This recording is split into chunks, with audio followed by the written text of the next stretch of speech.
So, just to recap a little bit of last week's stuff, we talked about the extent of the flood last week as the waters were receding. We briefly mentioned what the possibilities for the flood extent actually were. Most people think or assume the traditional interpretation that the flood was global as far as the planet goes. But the problem with that is that the ancients had no concept of a planet. Their known world was very, very different. Their cosmology, as we've talked about, was very, very different. And I think the known world theory probably is the most accurate to interpret the biblical flood.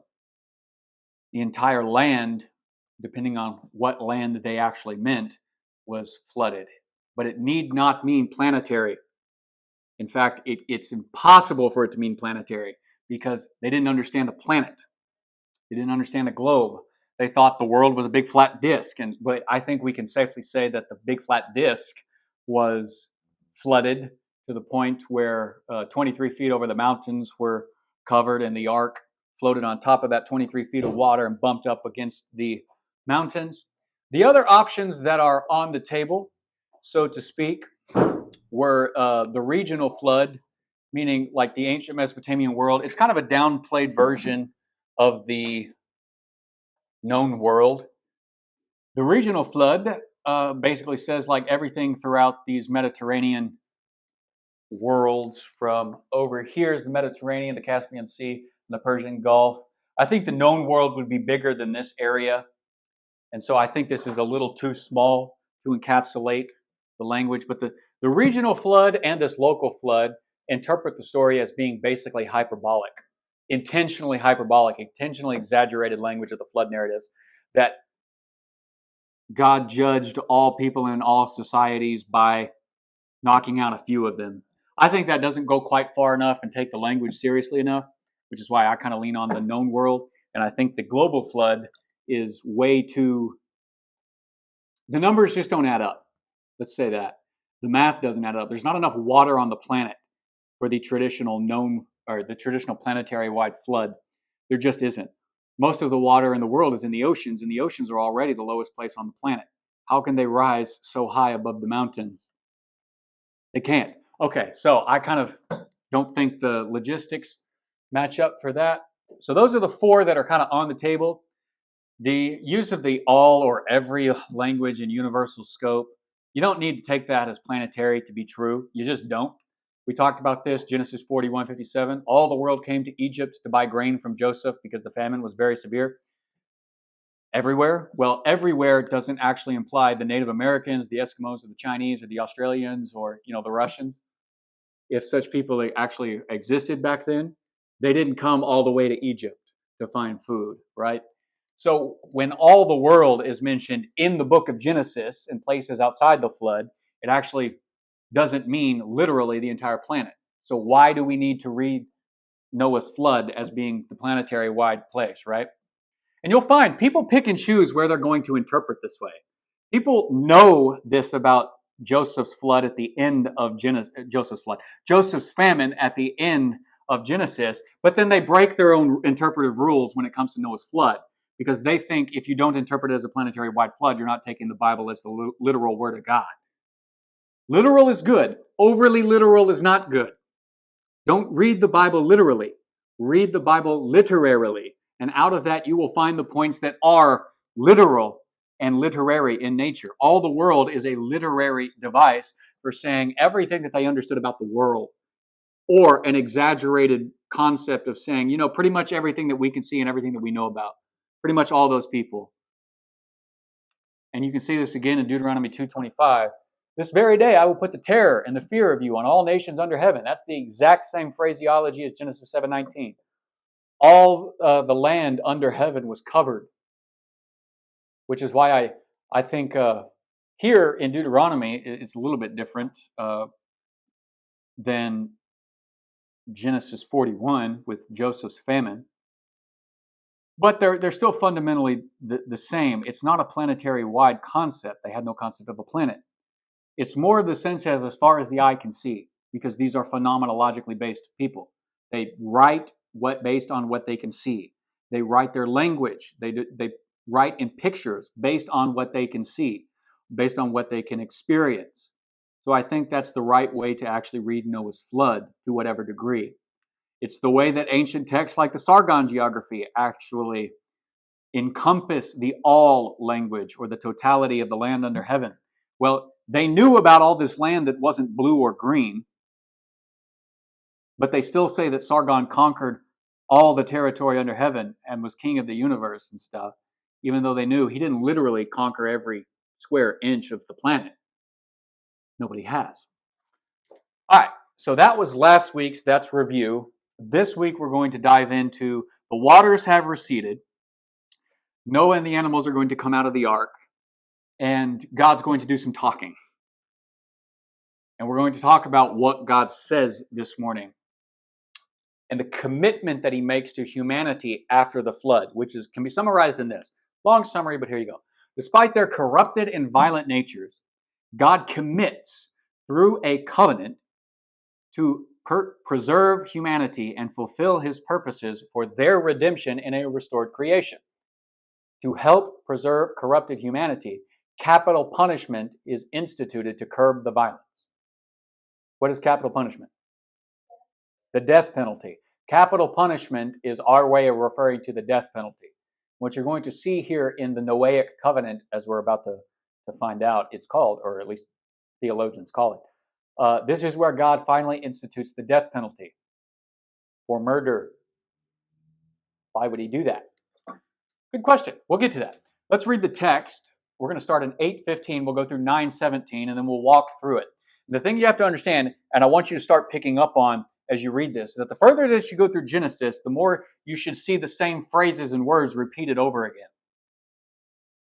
And so we're going to read this text and see if you can picture and identify what jumps out from Genesis 1 and 2, but mostly Genesis 1, okay? So the waters have receded, but Noah hasn't come out of the ark yet. He's waiting for God to talk.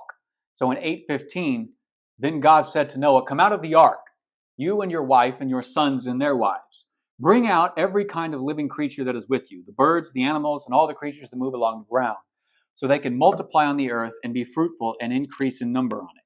So Noah came out, together with his sons and his wives and his sons' wives, and all the animals and all the creatures that move along the ground, and all the birds and everything that moves along the land, came out of the ark, one kind after another.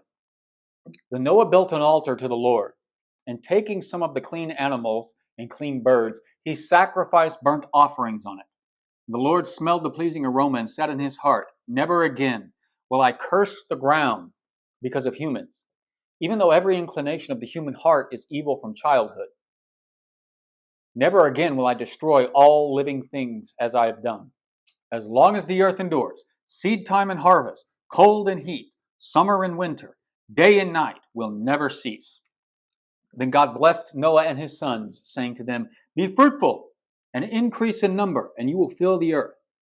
The fear and dread of you will fall on all the beasts of the earth, and on all the birds of the sky, and on every creature that moves along the ground, and on all the fish in the sea. They are given into your hands. Everything that lives and moves about will be food for you. Just as I gave you the green plants, I now give you everything. But you must not eat meat that has its lifeblood still in it. And for your lifeblood, I will surely demand an accounting. I will demand an accounting from every animal, and from each human being too. I will demand an accounting for the life of another human being. Whoever sheds human blood, by humans shall their blood be shed. For in the image of God has God made mankind. As for you, be fruitful and increase in number, multiply on the earth and increase upon it." Then God said to Noah and his sons with him, "I now establish my covenant with you, and with every descendant after you, and with every living creature that was with you, the birds, the livestock, and the wild animals, and those that came out of the ark with you, every living creature on earth. I establish my covenant with y'all." That's how we say it in Texas, and that's the right way to interpret and translate verse 11. "I establish my covenant with y'all, you all, everyone. Never again will all life be destroyed by the waters of a flood. Never again will there be a flood to destroy the earth." God said, "The sign of the covenant I am making between me and you and every living creature with you, a covenant for all generations to come. I have set my rainbow in the clouds. and it will be a sign of the covenant between me and all the earth. Whenever I bring clouds over the earth, and the rainbow appears in the clouds, I will remember my covenant between me and y'all and every living creature and every kind. Never again will waters become a flood to destroy all life. Whenever the rainbow appears in the clouds, I will see it and remember the everlasting covenant between God and all living creatures of every kind on the earth. So God said to Noah, this is the sign of the covenant I have established between me and all life on the earth. Okay, so the first thing we want to do in these verses is put the story in context by seeing the connections in Genesis 6 all the way through 9. We're coming to the end of the flood narratives, right? The flood's over, they're coming out of the ark. But so much of this is the same story as Genesis 1. Genesis 1 was not creation out of nothing, it was creation out of watery chaos. God has unleashed the watery chaos to destroy the world, and now as the waters have receded, the story is being pictured of a new creation, a new world being created. So some of the things that are similar, I think I came up with 7, 8 things here that I could see that connect 6-9 through chapter 1. The first one is this: the order of creation. The cosmic flood waters before creation, and then it was flood waters, and then the ground emerges, and the animals and the humans are brought up. How is the story told in Genesis 6? The cosmic flood waters are used to undo creation, and then in chapter 8 that we saw last week, the ground reemerges. The waters dissipate, the ground reemerges, and now the animals and the humans come out of the ark. So it's following the same pattern of creation, because it's a recreation story. There's all this language at the beginning of chapter 6 about God's vision, what God is seeing. In Genesis 1, he was over and over again, made something, and then he saw that it was good. At the end of chapter 1, verse 31, God saw that it was very good. And how did the story of the flood start? God saw the corruption of the world. Corruption is spreading through everything because of the sons of God's rebellion and corrupting of humankind, blending the celestial and the terrestrial realms where they were meant to remain somewhat more separate. And so they're corrupt in God's sight. But Noah found favor in the eyes of Yahweh. So the beginning of the flood story is the last thing that God sees in creation in Genesis 1 is the first thing that he sees go wrong in the undoing of creation starting in chapter 6. God saw everything was very good. God didn't screw the world up. That was us. But God took responsibility for the screwed up world by destroying it. Now that he's remaking the world, he's handing over responsibility for the world over to us in a way that he even didn't at the beginning, because we weren't corrupt yet. Number 3, of course, Genesis 1 happened in a 7-day cycle. Creation was pictured as a temple, a 1-week picturing of creation as a place where God lives and dwells. It is not a literal story of how God created. Chapter 7, verse 4, they spend a final creation cycle, a final week on board the ark before the floods come. He charts out a week before, and he charts out a week before destroying it. Interesting, huh? The animals are mentioned in very similar language. The divisions of the animals, the way that they're mentioned in Genesis 1 with the breath of life, is the same language used in Genesis 7 of the animals saved. Everything with the breath of life came to Noah to be saved. And then it's used again, the same animals with the breath of life, about the ones who were outside the ark and died. This is not coincidental language. You're supposed to be able to pick up on this and read the language of creation from Genesis 1 as the undoing of creation in 6 through 9 and the recreation. Number 5, the blessings of being fruitful on the animals is repeated in chapter 8, verse 17, right where we picked up the beginning of stuff today. So God's deliberately and intentionally repeating his creation blessings to the creation. Why? Because it's a new creation story. He does the same thing with mankind. He tells mankind, don't only be fruitful, but take care of creation. As I've given you plants for food, in chapter 1. So now in chapter 9, I'm adding to that. You can eat the animals. But also, you're now responsible, and we'll talk about this, to curb the violence of your own natures in your society. You are violent from childhood. I expect you to take responsibility for that and put murderers to death. The death penalty was God's idea.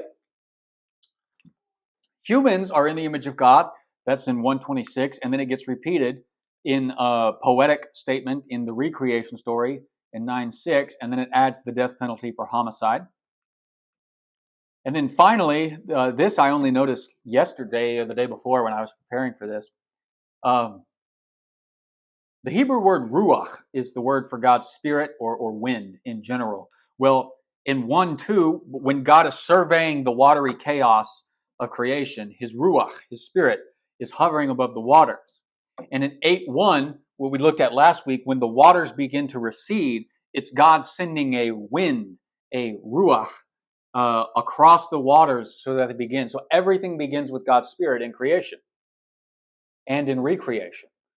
You are a new creation in Christ when you receive the Spirit of God.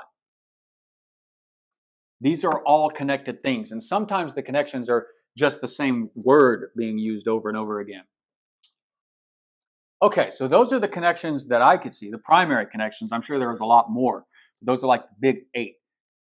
Pay attention to those, and you'll actually read Noah's flood not as God being angry with the world and destroying it because of anger, but God being sad with the state of the world and wanting to redeem the world. So he takes responsibility to put one world to the end, but out of that world, redeeming and bringing about another world.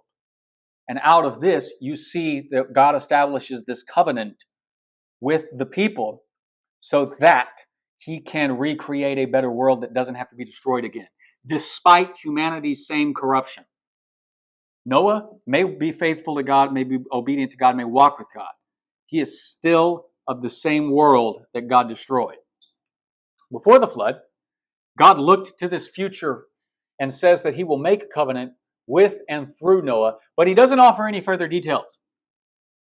He tells Noah in chapter 7, hey, build an ark, get in the ark, the animals will come to you to be saved, and I will establish my covenant with you. I will, future tense.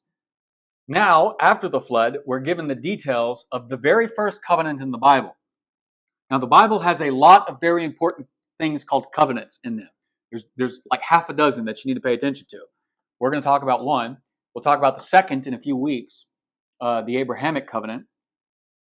But first, let's ask the question, like, what is a covenant? Because we don't use that word very often. A covenant is an ancient way of making a legally binding agreement between two or more parties. Okay, it's like going to court now and drawing up a legal contract and then signing the contract. The ancient world didn't write much down, but they made covenants all the time.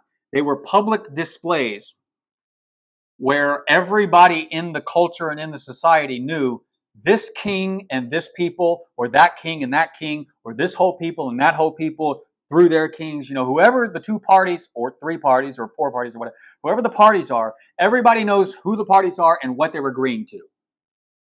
And mostly everybody learned it orally, but often the most important ones were written down for perpetuity.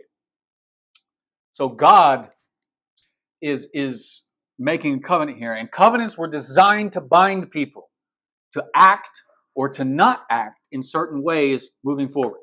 Once you make a covenant, I'll give you this picture today, and we'll look at it when we get to Abraham. When God makes the covenant with Abraham, he has Abraham cut up animals and put their carcasses on two sides. And then God walks through the animal carcasses. Why would he do that? This was often the way of making a covenant.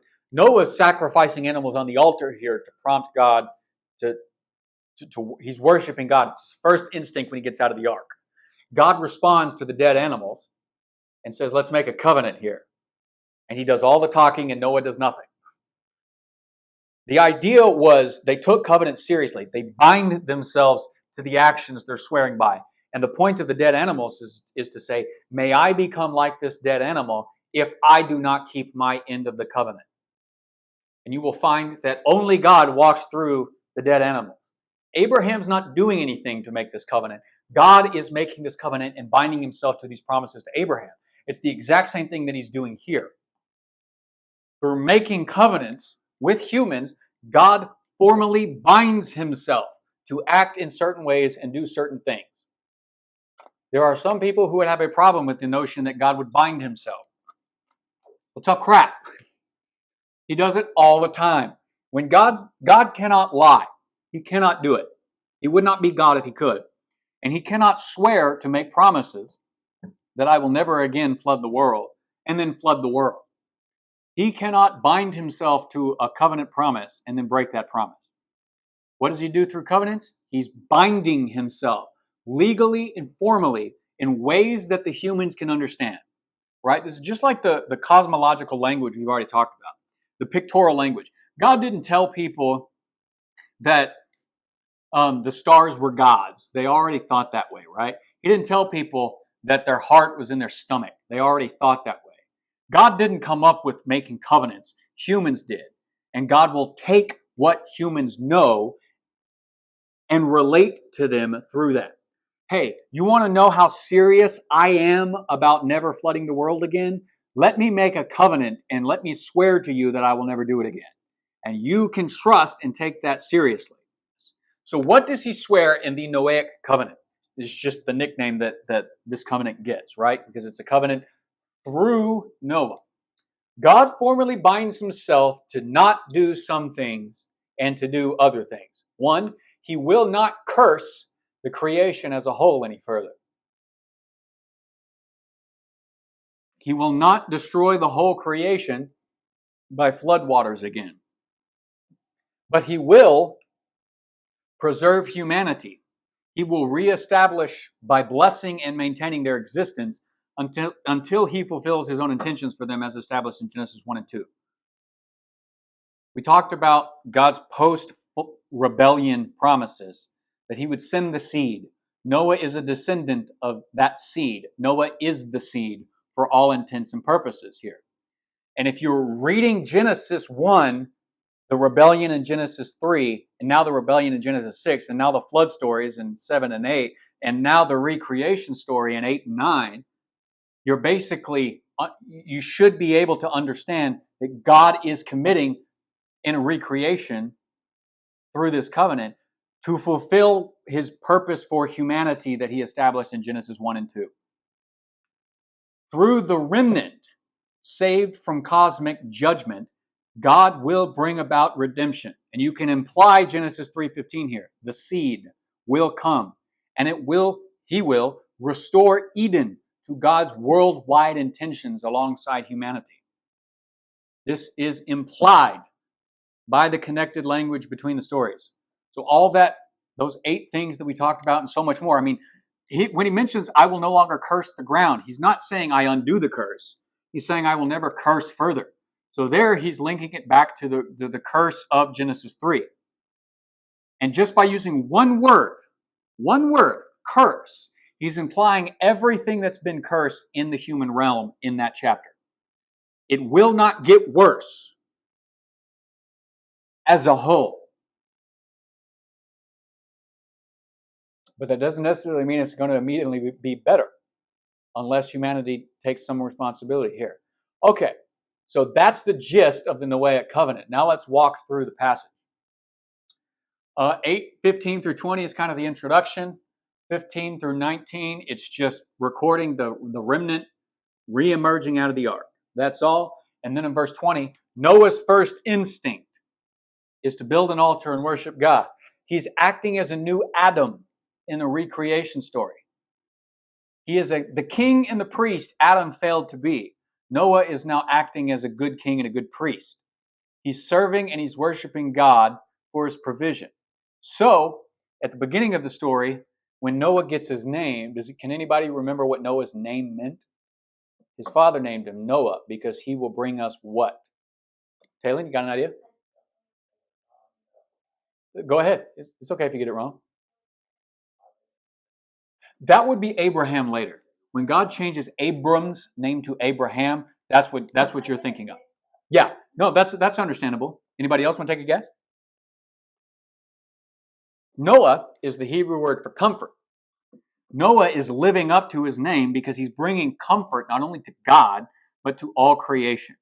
By comforting God, in a sense, God is making this covenant with all humanity that he will never destroy the world again through a flood. So he's living up to his name, and you're supposed to see Noah in a very positive light, which is important because next week we're going to see Noah in a not so positive light, and he's finally going to talk. Noah hasn't talked this entire story. Okay, so that's very important. Noah's first instinct, post-flood, worship God, seek God, praise God, pray to God. He comforts God, and God makes promises that he's never going to do as he's just done. Destroy the world through unleashing cosmic chaos. 21 and 22, this introductory notes to the chaos, to the covenant. Two primary things this covenant is about get introduced in these statements. Never again will I, one, curse the ground because of humans, meaning I'm not going to curse some more. The curse from Genesis 3 stands, and it will stand until Christ returns. But this new creation will not be cursed any further. The state of painful toil in Genesis 3 is as far as it's going to go. But there are going to be changes for the world, and we'll get to those in just a second. Never again will I curse the ground because of humans, nor will I destroy all living creatures as I have done. God will not destroy the creation again by cosmic chaotic floods. So he's making these promises that he won't do this. And in verse 22, as long as time remains, this covenant will be in effect.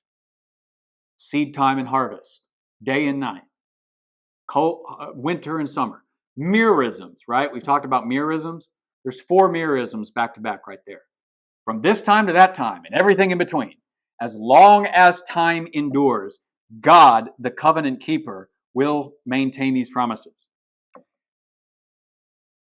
God blesses humanity at the beginning of 9. He's kind of done exactly what he's done in chapter 1 and chapter 2 of Genesis. He speaks in very broad terms first, and then he narrows into the human realm.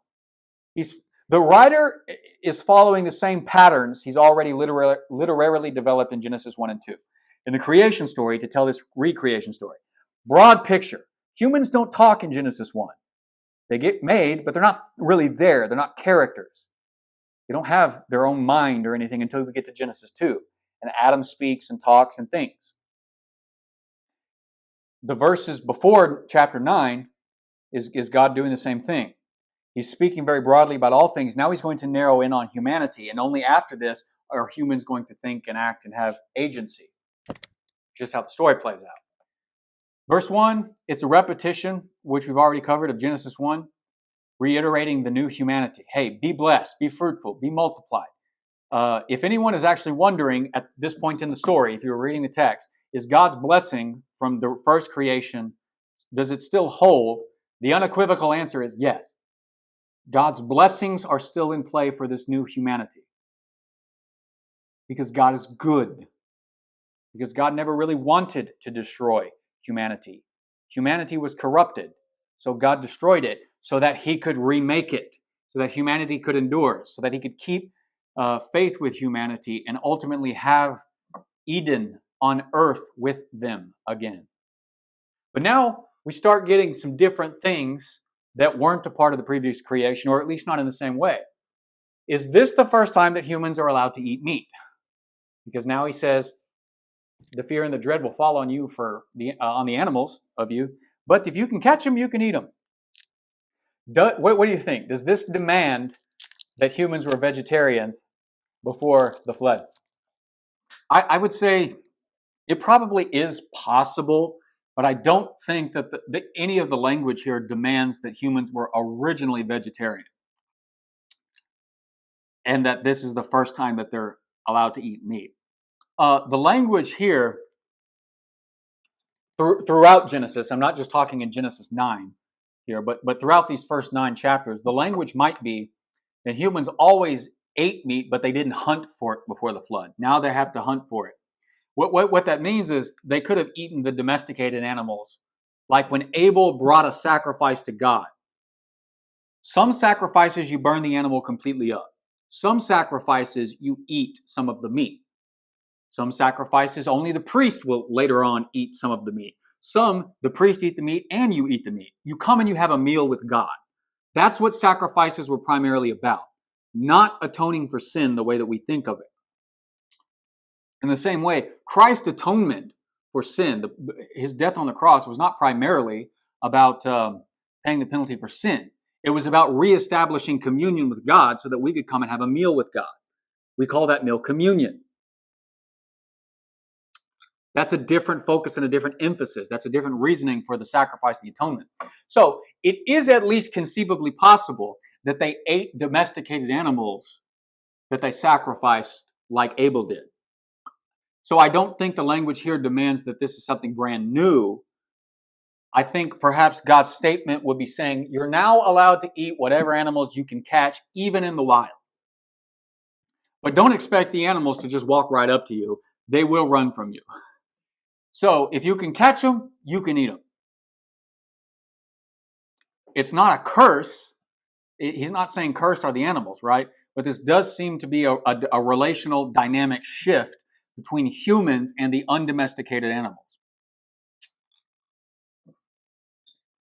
That's at least what I think. Some people are going to disagree with that, but there's my 2 cents. Okay, so if verses 2 and 3 state what you can do, verse 4 adds, but you can't eat animals in this way. You can't eat animals the way animals eat animals. This is Ace Ventura, When Nature Calls, right? He's chowing down on the zebra the way the lions eat the zebras. He says you can't drink or eat the lifeblood. You have to drain the blood and the life from the animals. Don't eat the animals raw like animals do. Sometimes when the prey is still alive, they start devouring it. Humans, you have to kill the animals, you have to drain the blood, and then you have to cook the meat. That's the restrictions going on here. He says, don't do it because the lifeblood is in the animals, and I don't want you having the lifeblood in you. What does this mean? What is lifeblood in 9:4? Because it's the first time this phrase has come up in the Bible. Lifeblood is blood. It's just the old Hebrew word gets translated as lifeblood. But it's just blood. Lifeblood is the idea that the blood was how the animal has its life. Because they know, if you drain the blood, the animal dies. So what does that tell you? If you're a person who thinks based on what you can see and experience, what does that tell you? It needs blood to live. The life is in the blood. Lose the blood, lose the life. So they create the word lifeblood. But the idea is that life was given by God. It doesn't belong to you. It doesn't belong to me. Not even you are the originator of your own life. Humans cannot take God's life from the animals into themselves. The life must be allowed to return to God. Then you can use the carcass for human sustenance. That's all it means. It's not an overly complicated idea. Has anybody ever seen the movie District 9? Zayden, you seen it? There's a part where the main character, aliens have landed over like South Africa or something, and a guy there is mutating into one of these alien creatures. And while he's mutating, his arm is turning into like these alien creatures. One of the guys there, who's like a warlord in that area, decides he's going to have his arm cut off so he can eat that arm. Because the idea in pagan culture is if you consume the animal or the parts of the animal, or if you drink its blood, you can gain the strength of it. Last week on our Jeopardy question, I asked the question, Connor got it. In Nacho Libre, what does he eat? What animal does he eat the egg to try and gain its powers? If you drink an eagle egg, or you eat an eagle egg, you can gain the strength and flight of an eagle. Well, it doesn't happen. So what's kind of against this idea is this very pagan notion that if you drink the animal's blood, you gain its strength. God is saying, you can't do that. Don't even try. Its life belongs to me. I am not giving the strength of an ox to you.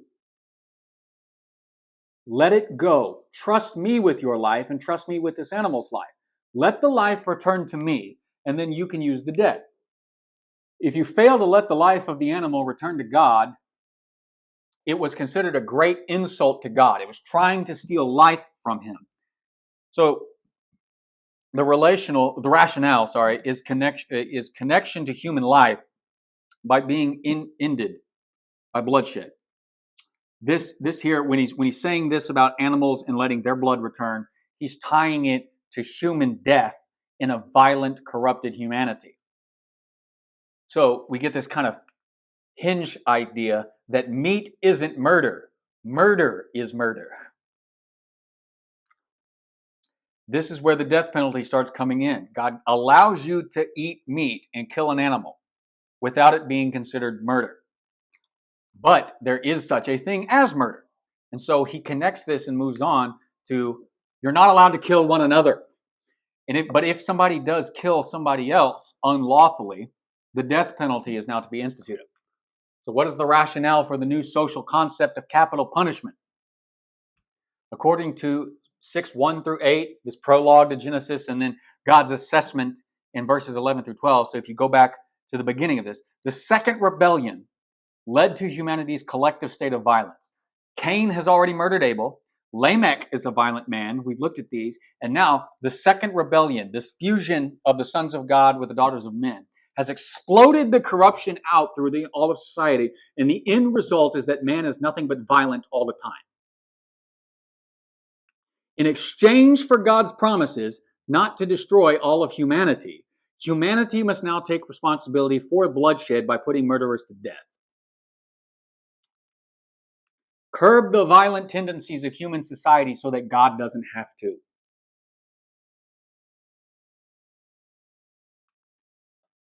Kent Hughes, in his commentary on Genesis, says this: the exacting retribution is not a personal matter, but a societal obligation. Certainly, we live in a day when there are judicial abuses, when the death penalty is sometimes politically and even racially motivated. But to argue against the death penalty on humane grounds is to argue against God's word. It exists primarily because God's humane concerns. To ignore it, the death penalty, is to despise life. This was and is God's word to a violent world. This was meant and is meant to protect human life. To ignore God's teachings is to descend ever more into a society of violence. A lot of people today that are opposed to the death penalty, if you ask them the question, are humans good or are they evil? Most of them are going to assume that humans are basically good. And so there's no need for the death penalty. Somebody just made a mistake. You don't have to put him to death. But God's own assessment of us is that we are not good, that we are wicked from childhood, that we are violent from birth, that we will kill each other if allowed to. And if anybody goes so far as to kill each other, this command, shed their blood through capital punishment, is in play so that violence is curbed and it doesn't spread everywhere. Animals that kill humans are to be put to death in this passage. Humans that murder other humans are to be put to death. And the word is murder. And the commandment in Exodus 20 in the 10 Commandments is you shall never commit murder. It is not killing, it is murder. There is a difference between murder and manslaughter. What is manslaughter? What is murder? Murder is usually a premeditated decision, though sometimes it can be a crime of passion. You got angry, you got upset, you killed a man. Moses does this. Moses was a murderer. But usually murder is you thought about it and you decided to do it and then you went and killed someone. While there are penalties for manslaughter, it is not the death penalty. Manslaughter is basically when you accidentally kill someone. Vehicular manslaughter, when you hit somebody with your car, they died, but you didn't intentionally do it. Did anybody hear, like 2 weeks ago now, the hockey player who died on the ice? Heard about that? I forget his name. But basically, two players were colliding in one, and one player was trying to avoid the collision. He swung his foot up and sliced another third player in the throat with his hockey stick, and he bled out and died on the ice. His fiance and his family was there. And there's this big discussion going on now. Well, did that guy mean to kill him? I think the evidence is pretty solid that you're playing hockey. You don't mean to do that. He was trying to avoid a collision, so he swung his foot up. I think it was manslaughter. We'll see what the courts say. But they're like trying to accuse this guy of premeditated murder, as if you could get out there and have the perfect moment to pick a target and slice him in the neck in front of everyone with your skate. I think that's an example of manslaughter. And you can carry out a misabuse of power and say, no, he murdered him because he was a racist bigot or something. I don't know. It all goes around. So the truth is, and note this, while all murder may be killing, not all killing is murder. The Bible does not recognize murder as manslaughter, capital punishment, self-defense. So if some guy comes at you with a knife, you're allowed to defend yourself. Now, maybe you don't have to kill him to get away, but if you do and he aggressed it, it's not murder. Killing in war is not considered murder. Killing animals is not considered murder. So this is really tiny and hard to read, but John Walton basically says this, because you have to ask yourself a question. Why would God put the responsibility on humanity to deal out this justice? Why does he place it for humans to do this? Why doesn't God punish murderers himself? Why delegate such an important job to an imperfect system run by imperfect people? We can be sure that when God delegated responsibility to people, it was not an abdication of his role or a step towards less involvement in the human realm. It was a step designed for our benefit. There are advantages to be realized when society has to take responsibility for itself. A parallel can be seen in examining the difference of attitude that might exist between somebody who works for a large firm as an insurance broker and someone who starts his or her own business as an independent insurance broker. The person who is self-employed is going to be considered more concerned about how time is spent and how office supplies are used and all the myriad details of running a business, because he or she is responsible for the success of the business. There's no one else to fall back on. In the same way, God knows that we will take far greater interest in maintaining justice and in enforcing the laws if we have total responsibility for the system. God wants us to learn the value and skills of justice. Responsibility has been given to us, and we are free to succeed or fail. I think he's exactly summing it up correctly here. God puts the responsibility on us so that we will take responsibility of and say, we will not be violent towards one another, and we will take responsibility for anybody who crosses that line. It's actually a very smart thing that God does here. So God's covenant is with Noah, and it is with all creation. You see this in 8 through 11. God makes the covenant through Noah, yeah, but ultimately it's an agreement he makes with how he's going to relate to the new world order moving forward, which means all human societies that are going to be divided at Babel are responsible for maintaining justice through the death penalty. The Noahic covenant is called a common grace type of covenant.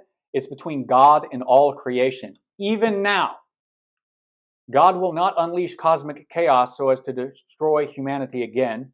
The stipulation, of course, is that humanity must fulfill its responsibilities and punish murderers by putting them to death, just as you would put an animal to death if it killed a human. God takes his image bearer's life seriously. And then finally, I'm going to kind of rush through this for the sake of time, but the sign of the covenant is a bow in the heavens. It was a common thing to make covenants in the ancient Near East. It was an equally common thing to turn something in as a symbol into the covenant for generations to come to remember it in perpetuity, forever.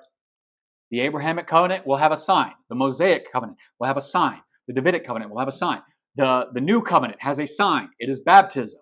Here in Genesis 9, the covenant sign that shows God is serious is that he picks a rainbow. Now, the Hebrew word does not actually say rainbow. It just says bow.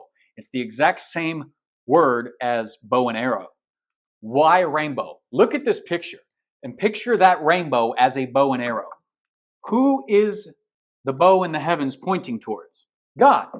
It's pointing back to God. Very good. God is aiming a weapon at himself as a threat to himself to temper his own judgment and save humanity during storms. That's why we get Genesis 9:14 through 17, which just to reiterate, when I bring clouds over the earth and the rainbow appears, I will remember my covenant between me and you and all living creatures of every kind. Never again will I destroy the flood waters to destroy all life. Whenever the rainbow appears in the clouds, I will see it and remember. Remember that language in 8:1? But God remembered Noah. This is language of saying, I will see the bow and I will act. I will act not to destroy, and I will act to save. It's the same thing. By not destroying, God is saving. So God is going to take his commitment to humanity seriously, so humanity should take its commitment to God just as seriously. Wouldn't it be a wonderful thing if we actually took faithfulness to God more seriously than just saying, well, do I feel like going to church today? Do I? See, God doesn't do things based on his feelings. God does things based on his character. His character is that he wants to save. He wants to be good. He is good. He doesn't want to be good. He just is. So he makes promises and keeps those promises. I said this a few Wednesday nights ago. A lot of people try to get out of being faithful to other people by not making promises. That just means you can never be good. You actually have to make promises and you have to keep those promises. When you break those promises, you have to do something about it to reestablish the covenant. But God is one person who makes covenants that never breaks them.